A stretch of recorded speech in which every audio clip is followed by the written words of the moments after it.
రాష్ట్రాల్లో ఎండలు మండిపోతున్నాయి. ఉదయం 8 గంటల నుంచే ఎండ తీవ్రత ఎక్కువగా ఉంటోంది. మాడు పగిలే ఎండల తీవ్రతతో జనాలు విలువిల్లాడిపోతున్నారు. పగటి ఉష్ణోగ్రతలు రికార్డు స్థాయిలో నమోదవుతున్నాయి. మరోవైపు వేడి గాలులు వీస్తూ ఉండడంతో ప్రజలు బయటకు రావడానికే భయపడిపోతున్నారు. పలు ప్రాంతాల్లో ఉదయం 11 గంటల తర్వాత రోడ్లు ఖాళీగా కనిపిస్తున్నాయి.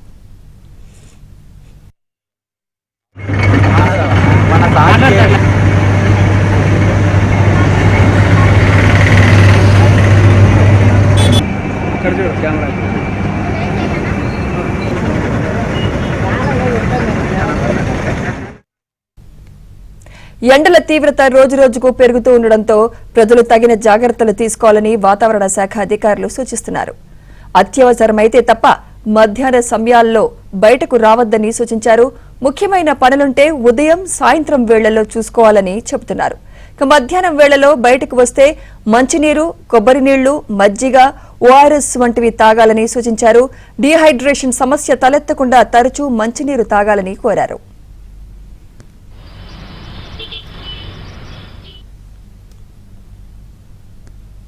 విశాఖలో ఎండల తీవ్రత రోజురోజుకు పెరిగిపోతోంది. దాంతో జనాలు బయటకు రావాలంటేనే భయపడిపోతున్నారు. ఎండల ప్రభావం ఎన్నికల ప్రచారంపై కూడా పడుతోంది. ఎండ తీవ్రత లేని సమయంలో మాత్రమే ఎన్నికల ప్రచారం చేసేలా రాజకీయ పార్టీలు ప్లాన్ చేసుకుంటున్నాయి. విశాఖ నుంచి మరింత సమాచారం మా ప్రతినిధి రామకృష్ణ అందిస్తారు. విశాఖపట్నంలోని ఎండలు చాలా తీవ్రంగా ఉన్నాయి. బయటికి రావాలంటే ప్రజలు కూడా చాలా ఇబ్బందులు పడుతున్నారు. ఎండ ఎక్కువ ఉండడం వలన మ్యాక్సిమం అంతాను కొన్ని చర్యలు తీసుకుంటున్నారు. బయటకు వచ్చేటప్పుడు గొడుగులు తీసుకొని వస్తున్నారు. మరీ అవసరమైతే తప్ప బయటికి రావట్లేదు. వచ్చినా కూడా కొంచెం బటర్ మిల్క్స్ అలాంటి కూల్ డ్రింక్స్ తాగుతున్నారు. మనం చూడొచ్చు. అది ఎఫెక్ట్ ఇప్పుడు ఎన్నికల సీజన్ కావడంతో చాలా పార్టీలు కూడాను ఎండలోనే ప్రచారం చేసుకోవాల్సిన పరిస్థితి వస్తుంది. మనతో మాట్లాడడానికి భీమునికి చెందిన కొంతమంది టీడీపీ నేతలు ఉన్నారు, స్థానికులు కూడా ఉన్నారు. ఆ ఎండ ప్రభావం ఎన్నికల ప్రచారం మీద ఏ విధంగా ఉన్నది కూడా అడిగి తెలుస్తుంది. సార్, ఏంటి సార్ ఎండల తీవ్రత ఎక్కువ ఉంది, మీరు ఎలా ప్రచారం చేస్తున్నారు? మధ్యాహ్నం 12 నుంచి 1 గంటలు ఒక విరామం ప్రకటించి ఆ మధ్యలో మజ్జిగ తాగడం ఇలాంటి కార్యక్రమాలు ఉంటాయి. ఎండ తగ్గిన తర్వాత 2 గంటలు దాటాక ప్రసారానికి వెళ్ళడం అవుతుంది. 4 గంటల వరకు ఎండ ఉంటూ గంట విరామం ఇచ్చిన తర్వాత అన్ని మజ్జిగ కానీ అన్ని ఏర్పాట్లు చేస్తున్నారు. మా పార్టీ కానీ అన్ని కార్యక్రమాలు చేసుకుంటాను. ఎటువంటి ఇబ్బంది లేదు. కొంచెం ఎండ మాత్రం తీవ్రంగా ఉంది. దానివల్ల పరిణామాలు అందరూ తీసుకొని మాకు కూడా అభ్యర్థి ఎవరున్నారో మాకు ఆ అభ్యర్థి గంటా శ్రీనివాసరావు గారు అభ్యర్థి కూడా చెప్తారు. టైం ఎండ ఆగిన తర్వాత ప్రసారంకి వెళ్దామని చెప్తారు. కార్యకర్తలు మంచి ఉద్దేశంగా ఉన్నారు. మరి కొంచెం ఎప్పుడు సెలవు అవుతుందని చూస్తాను సార్. ఇంకోటి సార్, ఇప్పుడు సభలో మీరు నిర్వహిస్తుంటారు, తర్వాత ఇంటింటికి కూడా వెళ్తారు కదా, అప్పుడు ఎలా ఉంటుంది రియాక్షన్? అంటే ఎండలు ఎక్కువ ఉన్నాయి కదా ప్రజల నుంచి. రియాక్షన్ అంటే అండి, ఇప్పుడు ఎండలు అయితే చాలా చాలా తీవ్రతంగా ఉన్నాయండి. కాబట్టి ఏం చేస్తున్నామంటే 11:30, 12 గంటల వరకు కార్యక్రమం చేసిన తర్వాత ప్రచారం చేసి మళ్ళీ 2:30, 3 గంటల వరకు ఆపి ఆ తర్వాత 3-4 గంటల తర్వాత స్టార్ట్ చేసి ఇంటిని ప్రచారం చేస్తున్నాం. దానివల్ల ఏంటంటే ఎండ ప్రభావం ఉండడం వల్ల ఎక్కువ వాటరు, మజ్జిగ, ఈ చలన వస్తువులు తీసుకొని ప్రచారానికి వెళ్ళడం జరుగుతుందండి.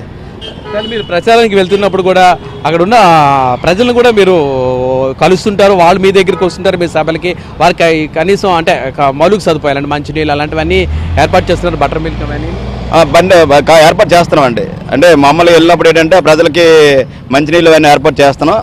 ఏదో మజ్జిగ ప్యాకెట్లు కానీ లేదంటే అలాంటివి ఏంటంటే ప్రజలకు ఏర్పాటు చేసి అందుబాటులో పెట్టి ఆ కార్యక్రమాలను మనం చేయడం జరుగుతుందండి. ఎండ తీవ్రత ఎలా ఉంటుంది? ఎండ కారణంగా మీ ప్రచారంలో ఏమైనా ఇబ్బందులు ఎదురవుతున్నాయా? ఎండ ఎక్కువ ఉందన్న ఉద్దేశంతో లాస్ట్ 3 days గంటా శ్రీనివాసరావు గారు ఏం చెప్పారంటే క్యాంప్ ఆఫీస్లో మనం 5 to 9:30 పెట్టుకుందాం. అంతవరకు మనకి ఎలక్షన్ కమిషనర్ మనకి పర్మిషన్ ఉంది. ఇంకొక ½ hour ఎక్స్టెండ్ చేసుకోవడానికి కూడా అవకాశం ఉన్నాయి. ప్రతి కాన్స్టిట్యున్సీలో ప్రతిరోజు 3 గ్రామ పంచాయతీలు పెట్టుకోవాలని చెప్పడం జరిగిందండి. అందువల్ల ఎండ అయితే సమస్య అయితే రాదు. దానికి కూడా కావాల్సిన ప్రికాషన్స్ కూడా తీసుకోవడం జరుగుతుంది. 5 to 9:30 కూడా కావాల్సిన వాటర్ బాటిల్స్ కానీ వాటర్ ప్యాకెట్స్ కానీ మధ్య ప్యాకెట్స్ కూడా ఎటువంటి డిహైడ్రేషన్ లేకుండా ఎవరికి కూడా అది ప్రికాషన్ తీసుకోవడం. Okay, thank you very much sir. ఇది మొత్తం మీద పరిస్థితి. ఎండ తీవ్రత ప్రభావం ఎన్నికల ప్రచారం మీద కూడా పడింది.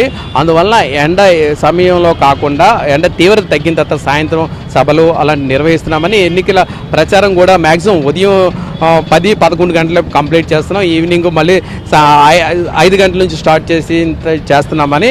అందువల్ల ప్రజలు కూడాను అప్రమత్తంగా ఉండాలని, ఎండ బారిన పడకుండా ఉండేందుకు అన్ని చర్యలు తీసుకోవాలని కూడాను టీడీపీ నేతలు అంటున్నారు. వీడియో జర్నలిస్ట్ విజయ్తో రామకృష్ణ, ఏబీ ఆంధ్రజ్యోతి.